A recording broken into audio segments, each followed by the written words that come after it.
Muito que bem, senhoras e senhores, começamos mais uma edição do Talking DI. A gente recebe hoje no nosso estúdio o deputado federal Pedro Czai para conversar um pouco sobre o mandato, as ações que ele tem desenvolvido aqui por Santa Catarina, também falar um pouco sobre as ações do governo Lula, já que o Pedro é o líder do governo na Câmara dos Deputados, cenário eleitoral, eleições que vão se aproximando, entre outros assuntos. Pedro, seja muito bem-vindo ao estúdio do Diário Iguaçu. Olha, Vitor, muito obrigado por essa oportunidade. E oportunidade sempre é bom de falar do que a gente está fazendo, as pessoas poderem acompanhar, julgar a partir dos seus interesses e valores o nosso trabalho, até porque eu sou homem público, sou deputado federal e preciso prestar contas das nossas ações, dos nossos votos e do que a gente está fazendo para Santa Catarina e para o nosso oeste. Então, é uma oportunidade para mim, um privilégio. Muito obrigado, Vitor. Show. Pedro, ontem o senhor, junto com a deputada Luciana, estiveram em Chapecó, né, destinando emendas para entidades aqui do município. Eu gostaria que o senhor comentasse um pouco sobre esses recursos, a importância também das destinações das emendas. Olha, eu sou um deputado federal que penso grande, grandes obras, grandes estruturas, grandes leis. Fui relator do Pé de Meia, estou na luta agora para ponte sobre o Rio Uruguai, lá em Itapiranga, em infraestrutura rodoviária, ferroviária, grandes projetos de expansão de institutos federais e assim por diante. Mas, ao mesmo tempo, a gente cuida do local também. Então, quando a gente apresenta 14 milhões e 400 mil aqui para Chapecó, para 24 comunidades, né? Comunidades que receberam 100 mil e outras comunidades receberam R$ 1 milhão. Lá na cabeceira da barragem, asfalto lá até a comunidade, ou no Quedas do Palmital, R$ 1 milhão, no outro 500 mil, no outro 300, no outro 200, ou, enfim, 24 comunidades foram contempladas nessa parceria com a Luciane, onde a gente entende que tu estrutura um centro comunitário, tu estrutura um centro esportivo, tu efetivamente tu interage e cria cidadania nesse território. Então, quando todas as lideranças estiveram lá recebendo esses recursos, já está depositado na conta da prefeitura, que vai fazendo os convênios com essas comunidades para destinar os recursos ou fazer a licitação, fazer as obras. Eu tenho sido um dos deputados, certamente, que mais contribui com o Chapecó. Está chegando a 70 milhões de reais de emendas minhas, junto com o PAC, junto com o PAC, com obras do PAC, que aqui tem um centro de reabilitação, 8 milhões e meio, um CAPS, 2 milhões e 700, uma unidade básica de saúde também de 2 milhões e 700, um centro psicossocial também de atendimento nessa área social e psicológica, ou seja, áreas que têm mediação junto do governo federal, e como eu lidero essa relação com o governo, a gente tem conseguido liberar muitos recursos para a região, para o Estado, como lá em Concórdia, um micro-ônibus há poucos dias, agora uma UTI móvel, e como creche, como escola, como quadras cobertas, enfim, esse é o meu papel no específico, que é os recursos, além de eu democratizar meus orçamentos individuais, minhas emendas individuais, eu distribuo para o Estado 50 milhões, onde as comunidades decidem democraticamente com orçamento participativo. Onde deve ser, se é para a Associação dos Autistas, se é para a PAI, se é para o hospital, se é para a escola, se é para os agricultores, para comprar máquinas, equipamentos, como ontem entregamos também para o assentamento Dom José, para a comunidade indígena também, e demais comunidades. Então, estou bem feliz desse evento que a gente realizou, entregando aí 14 milhões e 400 mil reais. Não tem nenhum outro deputado federal que mais recursos destina para Chapecó. Perfeito, deputado. Nessa linha também, o senhor falou que além de defende algumas grandes investimentos assim, né? Tem a questão do hospital universitário aqui em Chapecó, e eu me lembro que em 2024 era uma das pautas do PT aqui, né? Da campanha vocês falavam de implantar um hospital universitário. Eu gostaria que o senhor comentasse hoje a que situação está e um pouco da importância desse projeto também. Isso, e nós trouxemos esse debate a público, eu e a Luciane, e perdemos as eleições democraticamente, o povo reelegeu o projeto em curso, e nós continuamos defendendo o hospital universitário, porque nós acreditamos no que a gente defende. E ver hoje 5 milhões disponíveis na mão do reitor para agora licitar, espero que esse mês eles já licitam, o projeto de engenharia, o projeto arquitetônico, para compor os laboratórios, compor as salas de cirurgias, compor os leitos hospitalares, que vai chegar a 201 leitos para atender 26 especialidades aqui no Oeste. Porque tem muita gente que sai daqui de Chapecó, vai para o litoral, sai do extremo oeste e vai para o litoral. As especialidades que hoje não são atendidas aqui, precisam atender pelo hospital universitário. Então, atender pelo SUS toda a região oeste, além de Chapecó, e também formar os profissionais que vão atuar em todos os municípios do estado e do país, ou seja, ser um centro de formação profissional. Chapecó cada vez mais se destaca, desde que conseguimos medicina, tem medicina na UNO Chapecó, tem medicina na Universidade Federal, tem outros cursos na área de saúde, precisa fazer de Chapecó um grande centro de formação profissional na área da saúde. Por isso que o Hospital Universitário, não tenho dúvida que é uma das maiores conquistas nessa área da saúde para o futuro de Chapecó, para o futuro do Oeste Santa Catarina. Então, quando eu ponho lá 5 milhões de reais numa emenda particular minha, uma emenda parlamentar nossa, para fazer o projeto, porque aí o passo seguinte é fazer a obra, e acredito que começo do ano que vem a gente já começa a construir o hospital universitário. Perfeito. E nessa linha da saúde, deputado, eu gostaria que o senhor comentasse um pouco sobre o Hospital Regional do Oeste, que é um assunto bastante comentado, né? O senhor, como deputado federal, o que na avaliação sua tem que ser feito para que o Hospital Regional do Oeste realmente saia do sufoco que tem? Superlotação, falta de profissionais e precisa de uma presença maior do governo do Estado. Os hospitais regionais, mesmo que eles são administrados por entidades filantrópicas, precisa de ação de Estado, ação de governo. E quando tu fala de saúde primária, é a responsabilidade da prefeitura. Mas quando tu fala em média e alta complexidade, é do governo estadual e do governo federal. Por isso que o governo federal está buscando fazer um hospital universitário aqui. Então, o governo do estado precisa assumir com mais prioridade o nosso hospital regional, porque ele atende todo o Oeste Santa Catarina. Segundo lugar, atender e equipar melhor os hospitais micro-regionais e os pequenos hospitais nos municípios da região para diminuir o número de pessoas que chegam até o hospital regional. Inclusive aqui em Chapecó, diminuir as pessoas que vão para o hospital regional. Ser atendido na UPA, ser atendido na unidade de base de saúde, equipar melhor o hospital da criança, o hospital materno-infantil, para que diminua a incidência de pessoas que não são de alta complexidade no hospital regional. Eu acho que precisa de construir uma gestão e precisa de mais parceria do governo do estado para o nosso hospital regional. E nessa linha, deputado, o que o senhor hoje considera assim como hoje o principal problema, gargalo que a gente enfrenta aqui na nossa região? Eu acho que tem. O tema da saúde e da educação sempre vai ser tema importante, por isso essa resposta de um hospital universitário, uma resposta na área da educação, ampliar cursos na Universidade Federal, ampliar cursos no Instituto Federal, ampliar cursos na UDESC, manter as bolsas de estudo nas universidades comunitárias e privadas, tá? Ampliar as bolsas de estudo do ensino médio, que eu fui o relator do PED-6, tem milhares de jovens no Oeste, tem 56 mil em Santa Catarina, mas ampliar e universalizar para todos os jovens do ensino médio receber essa bolsa de estudo para se manter e concluir e entrar numa universidade. Isso tudo é muito importante para a região na área de ciência e inovação.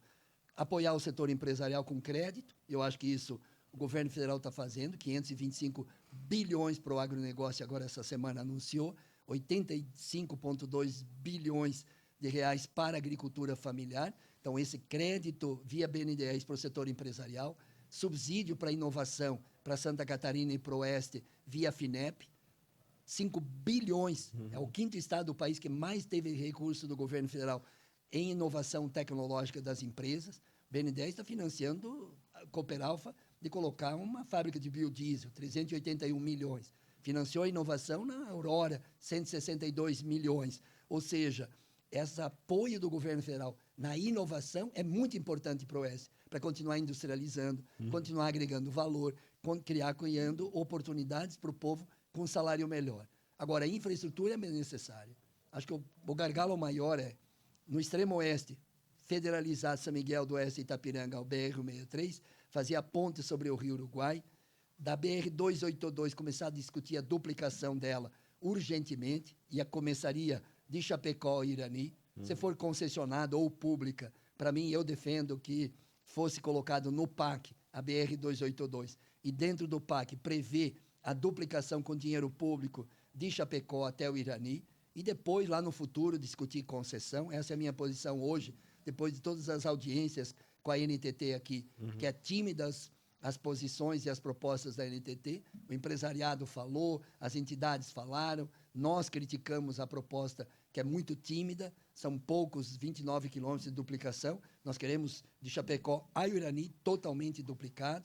Eu consegui recurso agora, 10 milhões de reais para o elevado do Irani, que é aquele trevo tão importante e necessário. Pelo menos o DENIT anunciou que vai licitar no mês de agosto. Consegui agora 20 milhões por essa liderança que eu tenho junto do governo para São Miguel do Oeste, na Vila Ibarte, toda aquela modernização daqueles 7 quilômetros que hoje está tudo destruído, aquela rodovia, porque não tinha base. Então, agora vamos botar 20 milhões num aditivo para fazer toda a base, a parte da canalização, da drenagem, macrodrenagem, e fazer a base para depois botar o asfalto. Então, consegui 20 milhões. Então, a parte de infraestrutura, duplicação da BR-282, é uma meta fundamental.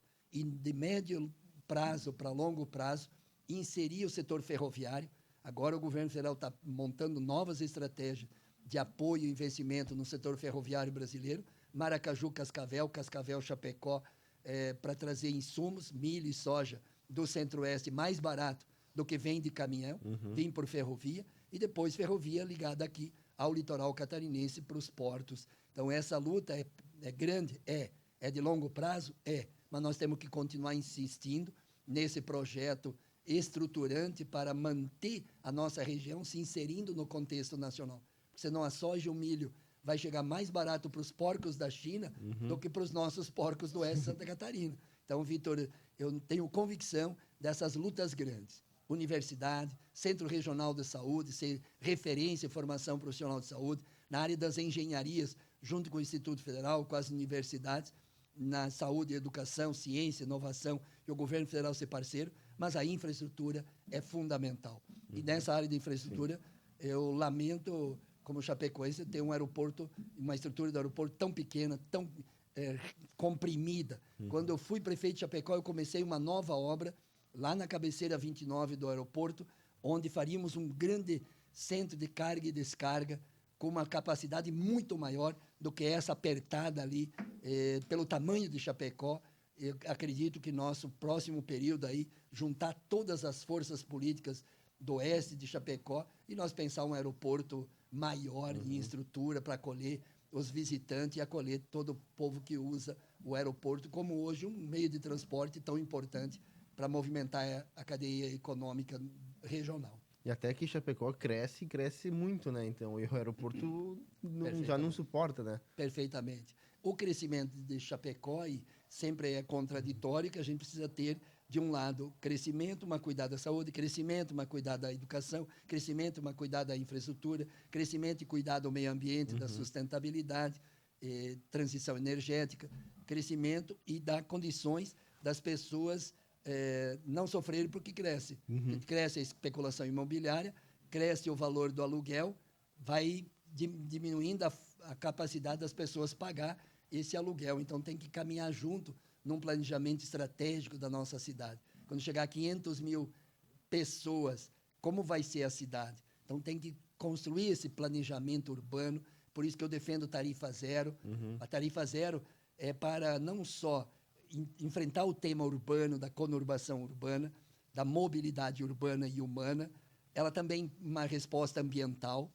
A tarifa zero é uma resposta econômica para os próprios trabalhadores e para a economia como um todo. Então, quando a gente pensa, eu tive nos Estados Unidos agora, vendo o prefeito de Nova York discutindo tarifa zero, discutindo temas centrais que mexem no crescimento da cidade. O aluguel aumenta, encarece para o trabalhador. Sim. Por isso que tem política ousada de habitação. Conseguimos agora, com o governo Lula, mais 336 casas aqui para Chapecó de interesse social de faixa 1, além de centenas que estão sendo feitas de faixa 2, faixa 3, faixa 4.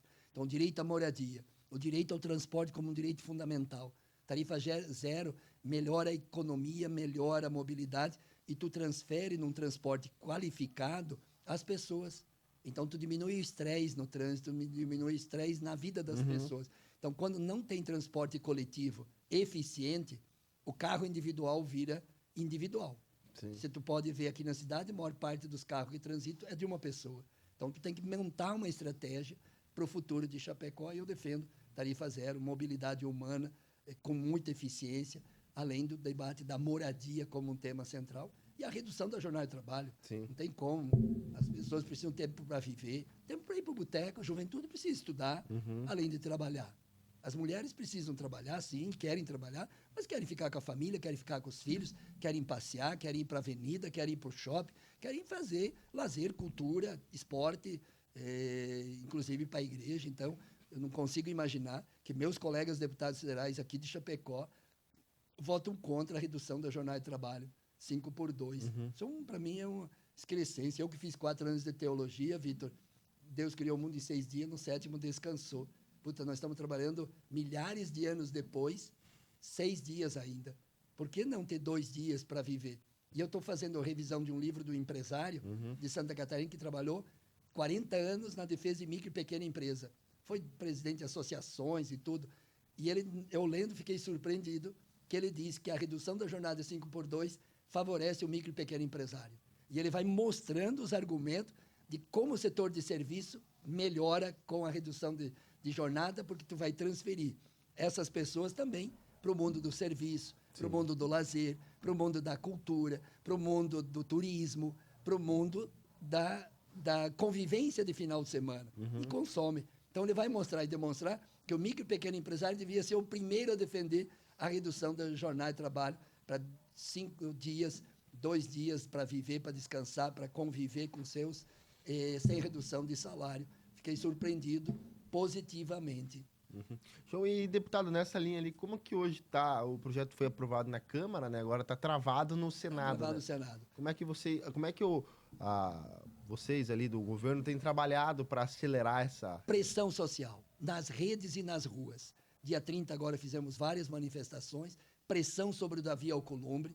É uma irresponsabilidade o presidente do Senado ficar 1 mês sem definir relator, sem definir um cronograma de tramitação, com subterfúgio, com argumento. Isso nem é projeto, é projeto do governo, sim. É projeto do presidente Lula, sim. Mas é um projeto da sociedade. 77% dos jovens querem trabalhar, mas querem estudar. 83% das mulheres querem trabalhar, mas querem descansar, querem ficar com a família, querem ficar com os filhos. Querem rezar, querem partilhar com a sua família. Portanto, como um direito humano, como um direito fundamental. E olha, Vitor, o resultado. Aumenta a produtividade. Eu estou conversando com os empresários que implantaram 5x2. Todos estão contentes. Todos. Funcionário mais satisfeito, funcionário com mais qualidade de produção, ou seja, aumenta a produtividade, mais satisfeito, mais produtividade, menos prescrição médica para ausência de trabalho. Ou seja, todo mundo ganha. Todo mundo ganha. Eu convivo com meu filho, que é engenheiro da produção mecânica, que trabalha nesses processos de produção, e ele vai percebendo que diminuir a jornada de trabalho pode aumentar a produtividade. Não diminuir a produtividade. Ele mostra para os empresários que ele faz consultoria. Então, não tenho dúvida que o Davi Alcolumbre, presidente do Senado, tem que botar logo em votação. Infelizmente, Santa Catarina não tem boa representatividade. De 22 deputados federais só 22 votaram contra na Câmara. De 22, 10 são de Santa Catarina. 10 são de Santa Catarina. 2 daqui de Chapecó, ou 2 de Chapecó, que votaram contra a redução da jornada de trabalho. Como agora as mesmas, quase os mesmos, votaram contra criminalizar a misoginia, o ódio e a violência contra as mulheres. Percebe que há uma visão de mundo, uma visão de sociedade dessas pessoas que não querem direito para os trabalhadores, não querem movimentar a economia, são a favor lá de botar o Pix lá para fora, para deixar para o Visa e Mastercard, a soberania. Então, todos os temas, quando se fala em política, o voto de um deputado é mais importante que uma emenda minha aqui. Porque se eu tiro o direito dos trabalhadores, não adianta eu mandar 300 mil para um bairro aqui. Se eu não defendo a redução da jornada de trabalho, se eu não defendo criminalizar a misoginia, Ódio contra as mulheres. Ódio vira violência. Violência vira feminicídio. Sim. Vira feminicídio em Santa Catarina. Quantos feminicídios, quantas mulheres mortas. Como é que eu odeio uma mulher? Como é que eu mato uma mulher? Como é que a gente mata um outro ser humano? Cara, isso não tem cabimento, não tem sanidade. Nossa cultura de apropriar-se do outro, ser dono do outro ou da outra, isso não tem cabimento. E como é que deputadas, minhas colegas aqui de Santa Catarina, votam contra o requerimento de urgência para votar o projeto de misoginia, que são os mesmos deputados e deputadas que votaram contra a redução da jornada e cujos senadores desses partidos políticos da extrema-direita votam uma PEC para manter 44 horas, para trabalhar por hora, ganhar por hora. Isso é um absurdo. Eu voltei dos Estados Unidos, uma brasileira lá trabalha das 9 da noite às 2 da manhã num supermercado, por hora, não tem 13º, não tem férias, não tem garantia previdenciária nenhuma, trabalha no final de semana num pet e durante o dia descansa um pouco e trabalha numa casa e noutra casa. Por quê? Porque lá não tem SUS. Paga R$2.000 um plano de saúde para cuidar da família na hora que tiver problema de saúde. Depois dos 12 anos, no bairro dela, tem que pagar a escola particular, porque não tem mais escola pública, só ficou até os 11 anos, e tem que pagar aluguel. Ou seja, nós não queremos esse mundo para nós. Nós queremos 13º, nós queremos férias, nós queremos redução da jornada de trabalho, nós queremos dignidade para o povo trabalhador. Por isso que nós agora queremos aprovar o MEI também, para ampliar a classificação mínima de 81 mil para 110 mil, depois 140 mil, 2027, 2028, permitir o dobro de vaga de trabalho de um funcionário para 2 trabalhadores. Então, pensar a nossa posição política, e as pessoas, às vezes, não querem participar de política, não querem entender de política, não querem discutir política. Mas se a gente não discute, outros discutem e decidem. Sim. Se as pessoas não acompanham o que está acontecendo, às vezes tu escolhe aqueles que vão ser inimigos teus, que vão votar contra você. Não tem cabimento. Eu sou classe média, sou professor da universidade licenciado há 30 anos, estou ligado à universidade, tenho salário de deputado, e eu estranho que, às vezes, tem pessoas que ganham 2, 3 salários mínimos, 5 salários mínimos, 8, 10 salários mínimos, pensam igual os caras dos banqueiros, pensam igual os caras que não tem que reduzir jornada de trabalho, pensam que não dá para enfrentar o tema da violência contra as mulheres e criminalizar quem mata a mulher por ódio, né? Ou que odeia a mulher, que ofende a mulher, que violenta as mulheres. Não tem cabimento. Então, eu acho que tem que acompanhar mais nós políticos. Eu quero que as pessoas me acompanhem, vê o que eu voto, vê o que eu faço, vê o que eu estou entregando. Se eu entreguei 70 milhões para Chapecó em minhas emendas parlamentares, ontem entreguei 14 milhões e 400 mil, estamos na luta, lutamos para ter o DESC, conquistamos o DESC em Chapecó. Lutamos para ter Instituto Federal, tem Instituto Federal que emprega 100% dos meninos que estudam ali. Lutamos para ter a Universidade Federal, conquistamos. Bolsa de estudo do artigo 170, quantos jovens de Chapecó estudaram com essa bolsa de estudo do artigo 170? Porque eu fiz mestrado com bolsa de estudo, fiz minhas disciplinas de doutorado com bolsa de estudo, senão eu não estudaria. Meu pai era alfaiate, que fazia as fatiotas lá no município de Descanso. Então, eu tenho compreensão que, quando eu sou entrevistado por ti, Vitor, aqui no Diário do Iguaçu, parabéns por essa oportunidade, as pessoas têm que discutir mais política. Sim. Odiando os políticos, falando mal dos políticos, não votando nos políticos. São os políticos que vão definir grande parte da nossa vida.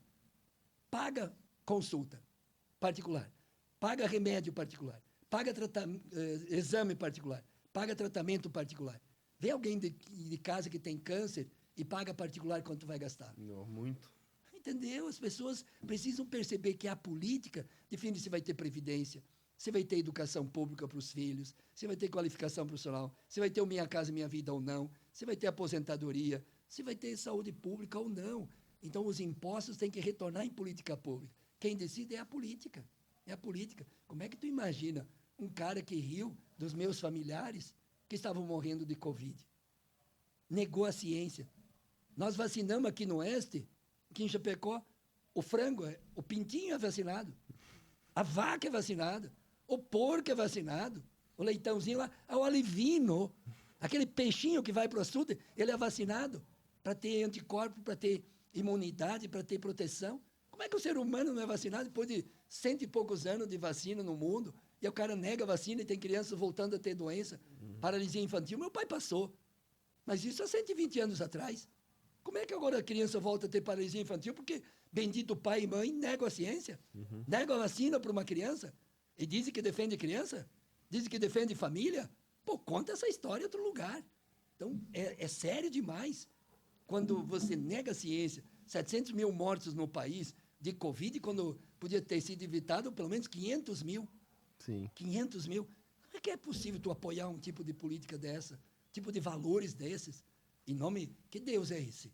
Que mata meus familiares? Não vou falar nem do sofrimento da minha família, do que significou a Covid, que mata o pai e a mãe do Márcio, cadeirante aqui de Chapecó, um dia a mãe, outro dia o pai. É isso, cara. Então, as pessoas têm que saber que tem consequências seus votos. Votou para uma direção, que consequência tem? O que vai ter para os seus filhos? Como é que tu diminui? Vota, às vezes, para diminuir o prato de comida dos próprios filhos. Então, voto tem consequência, como dizia sempre a igreja, de onde eu vim. Voto tem consequência. Por isso que esse ano é um ano democrático. As pessoas podem escolher quem quiserem, mas escolhem com coerência. Escolha o que ele quer para o futuro seu, dos filhos, da família. Eu sou mais um nessa história de luta, só tenho generosidade, só tenho gratidão ao povo de Santa Catarina, que me fez prefeito de Chapecó, me fez deputado estadual há 8 anos, estou no 4º mandato de deputado federal, né? Fui o 6º mais votado, depois o 4º mais votado, depois o 3º mais votado, na última eleição o 2º mais votado, então 173.531 votos, então tenho só gratidão ao povo de Santa Catarina pela compreensão e tem nos apoiado, só tenho que retornar com trabalho, com resultado, com leis que beneficiam. Quando eu fiz a lei junto com o governo do pé de meia, pô, o Andrezinho ali em Concórdia diz, ô, seu Pedro, manda um abraço para o presidente, eu ganho R$200 por mês, 100 eu dou para minha mãe compra as coisas para os meus irmãozinhos, e outros 100 fica para mim. Ô, seu Pedro, eu não conseguia jogar bola, os piá gozavam da minha cara, porque meu tênis estava tudo rasgado. Agora, com 180 pila, comprei um tênis novo, estou conseguindo jogar bola. Mas já disse para minha mãe, eu fui o 3º lugar na sala ano passado, em dezembro do ano passado. Mas esse ano, agora que vem, eu vou ser o primeiro. Então, tu dá uma condição, e quem não conhece o pé de meia, é assim, 200 ao longo do ano, R$2.000, o aluno pode gastar para ter frequência, 80% de frequência. Se aprovou no primeiro ano de ensino médio, ganha mais R$1.000, mas ele não pode retirar, fica na poupança esse 1.000. No segundo ano, da mesma forma, 2.000, provou segundo ano, mais 1.000, fica na poupança, rendendo lá. Terceiro ano, 200, se fizer o Enem, ganha mais 200, e se aprovou, mais 1.000. E aí, quando termina a formatura dele com a família, ele pode retirar os 3.000 mais o rendimento. Com isso, nós já reduzimos. Olha, Vitor, se tem significado a política. 43% dos jovens desistiram de desistir. O governo Bolsonaro entregou o governo com 480 mil jovens desistindo de estudar no primeiro ano do ensino médio. Nós já reduzimos mais de 200 mil continuam estudando. Estou falando de 200 mil que está mudando a vida das pessoas.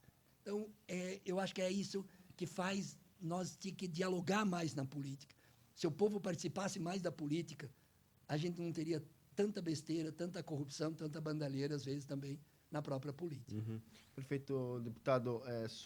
Voltando ali ao assunto da 282, o senhor falou de botar no PAC, né? Como é que hoje está essa situação?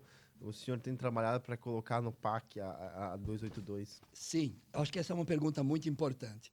O governo Lula, quando assumiu, tinha muitas rodovias muito ruins em Santa Catarina. Passou a investir não 264 milhões como era anterior, mas 1 bilhão.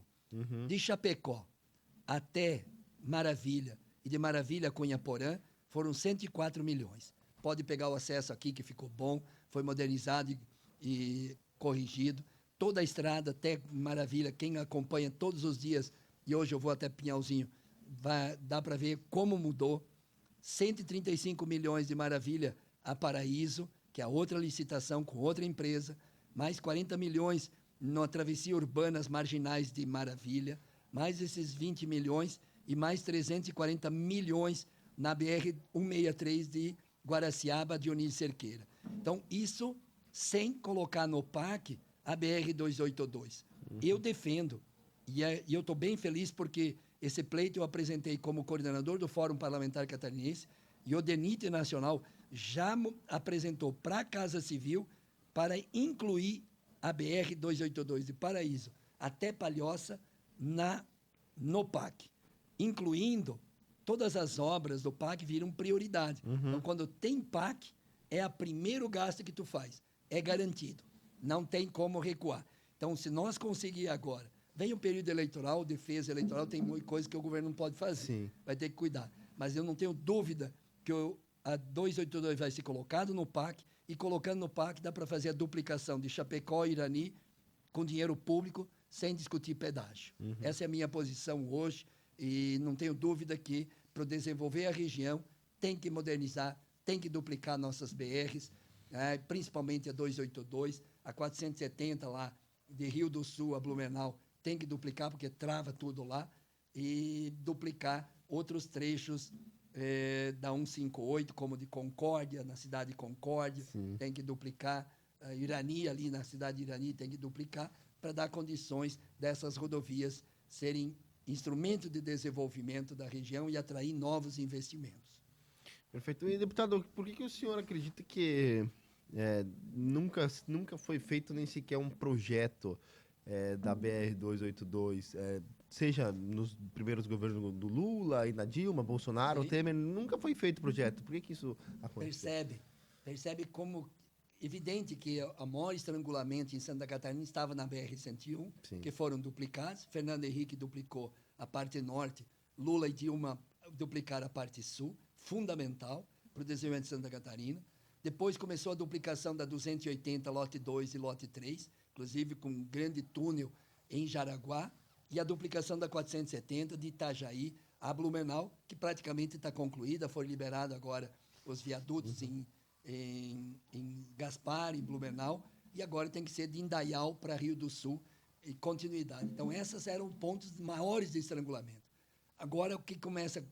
Que bom que nós temos problema de rodovia, que bom que tem caminhões, carros no oeste de Santa Catarina. E, efetivamente, não se colocou. 3 anos e meio atrás, quando o Lula assumiu, fomos ver os projetos. Porque eu vi muita gente aqui em Chapecó decidindo, vamos duplicar a 282, vamos duplicar. Nós fomos ver lá, não tinha nem projeto. O presidente Lula, através do DENIT, teve que licitar 5 lotes, 4 lotes. Lages a Campos Novos a Irani, Irani a Chapecó, Chapecó a São Miguel do Oeste. 4 lotes de estudo, de projetos de duplicação, que agora está sendo concluído. Inclusive, o empresariado participou com o DENIT das apresentações de cada município, onde vai precisar passarela, onde vai precisar marginais, onde vai precisar viadutos, onde vai precisar elevados, nessa duplicação desses projetos. E eu acredito que, com esses projetos, agora tu pode dar passo. Agora tu pode duplicar. Sim. Antes nem podia. Antes era conversa, discurso. Agora não, tem projeto. Como lá de Dayal até Campos Novos também está em andamento a licitação para duplicação. Segundo lugar, que aí o debate. Privatiza, concessionando, através da ANTT, junto com o governo, vê onde tem viabilidade, onde tem um preço justo de pedágio, podia concessionar para avançar nas obras.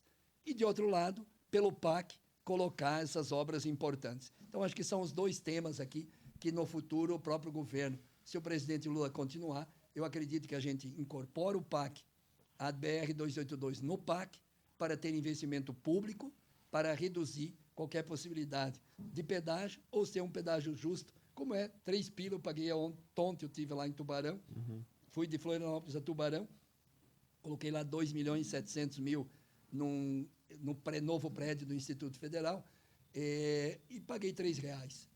R$3 é razoável. Sim. R$3 é razoável. No outro lá, R$2,80. Então, R$2,80, R$3, R$4 é um preço justo, razoável, que daria para absorver. Mas não pode ser 20, 30. Aí é insustentável, não tem como nós apoiar. Deputado, teria algo a mais que o senhor gostaria de comentar? Eu quero aqui falar, Vitor, da importância do mundo do poder da política, porque eu sempre me pergunto, valeu a pena eu deixar a universidade? Valeu a pena eu deixar a carreira acadêmica? Valeu a pena eu deixar de ser pró-reitor de pesquisa, extensão e pós-graduação para ir para o mundo demonizado, criminalizado, que é o mundo da política?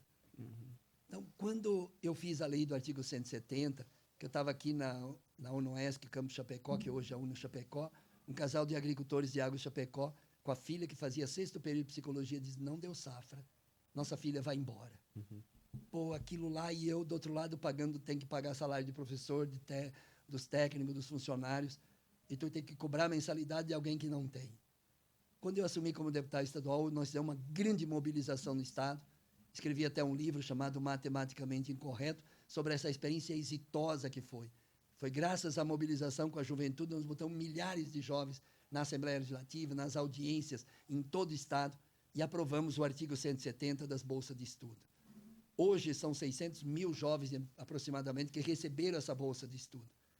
E quando eu dei uma entrevista numa rádio, falando sobre essa lei das bolsas, um senhor chegou no restaurante onde a gente estava comendo, e disse, eu escutei no rádio, foi você, Pedro, que fez essa lei das bolsas de estudo, artigo 170? Expliquei toda a história para ele. Ele disse, ô, seu Pedro, eu ganhei um salário mínimo, sou servente de pedreiro, e a minha filha está se formando em arquitetura, porque ela ganhou 4 anos essa bolsa. Ô, seu Pedro, dá um presente para mim. Vai na formatura da minha filha para ela te conhecer, para minha mulher te conhecer, de um sonho de um servente de pedreiro colocar dentro de casa uma arquiteta. E eu abracei esse cara, eu lembro que ele estava cheirando até sovaco, que ele tinha voltado da obra, cheio de areia, cimento, assim. Abracei esse cara e disse, ó, valeu a pena eu ter ido para o mundo institucional da política para ver um servente de pedreiro formado em arquitetura. Quando eu vejo 56 mil jovens em Santa Catarina recebendo o pé de meia, quando eu vejo os jovens aqui na Universidade Federal, que eu convenci o Fernando Haddad, que o Fernando Haddad era contra a universidade, ele só queria Instituto Federal. E ele até falou que nós conquistamos a forceps, a universidade, e 10 anos depois ele deu um depoimento belíssimo para mim, dizendo, ó, faça autocrítica. Chapecó merecia Instituto Federal, mas Chapecó merecia uma universidade federal, onde 90% dos jovens estudam, vieram da escola pública.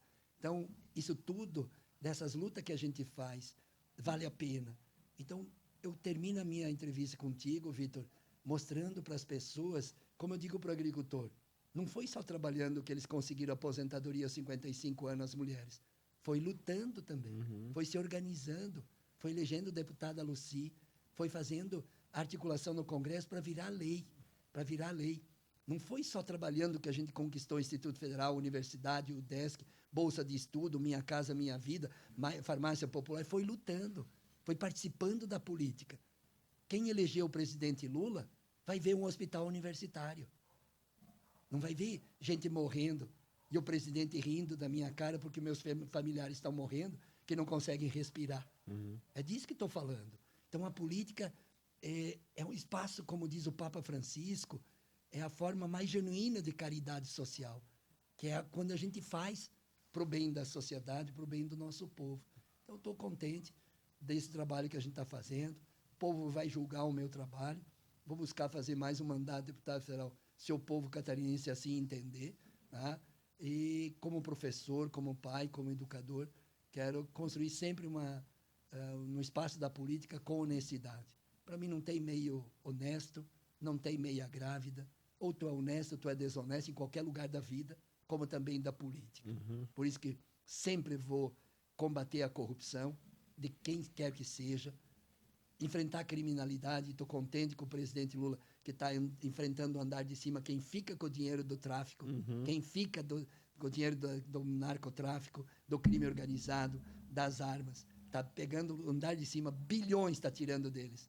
Ali que nós vamos combater o crime organizado. Porque quem consome a droga é uma coisa, quem distribui é outra, mas quem fica com o dinheiro é outra. Ninguém põe 50 quilos de cocaína na plataforma do navio lá embaixo, da periferia, não, do bairro, não. É quem tem dinheiro, quem tem milhões. Sim. Quem tem milhões. Agora pregaram 50 toneladas de cocaína em líquido. 50 toneladas de cocaína dá quanto? Meu Deus. Entendeu? É coisa astronômica de dinheiro. Quem é que financia isso tudo? Por isso que quando nós estivemos nos Estados Unidos pedindo para o Trump e para a justiça americana investigar o crime organizado, o narcotráfico, lá nos Estados Unidos, que recepta a cocaína, que licita, que torna lícito o dinheiro que vai ilícito daqui para lá, nos fundos lá do Texas e outros fundos, e depois volta armas para cá, volta em ilicitude. Então, nós queremos combater o crime e criar oportunidade no país. Mais emprego, mais oportunidade, mais renda, enfrentando os problemas que tem. Muita coisa foi resolvida? Não. Tem muito ainda. Mas ajeitamos a casa. Se o presidente ajeitou a casa, o próximo governo vai ser muito, muito bom para o Brasil, para os catarinenses também. E eu quero ser mais um companheiro aqui do povo chapecoense, do povo oestino de Santa Catarina, para continuar lutando por um Brasil mais justo, mais igual para homens e mulheres. Pedro, a gente agradece aqui a sua participação e o jornal sempre fica de portas abertas para novas oportunidades, novos bate-papos. Muito obrigado, Vitor. Um abraço grande. Parabéns ao Diário do Iguaçu por esse processo democrático, plural, ouvindo todos. Cada um escuta aqui este deputado, escuta outro deputado da extrema-direita. Se os valores dela são os valores que você defende, continue, esteja coerência. E eu quero ser coerente com o que penso, de onde venho. Né? Sou filho de alfaiate, estudei com bolsa de estudos, sou professor de uma universidade, quero estar desse lado, defendendo o que mais acredito. Então, enquanto estiver no espaço da política, quero honrar a confiança do povo catarinense. Muito obrigado, um abraço a todos. Perfeito. Este foi o deputado federal Pedro Czai falando um pouco sobre o mandato, as ações que tem realizado, entre outros assuntos, e em breve voltaremos com mais entrevistas.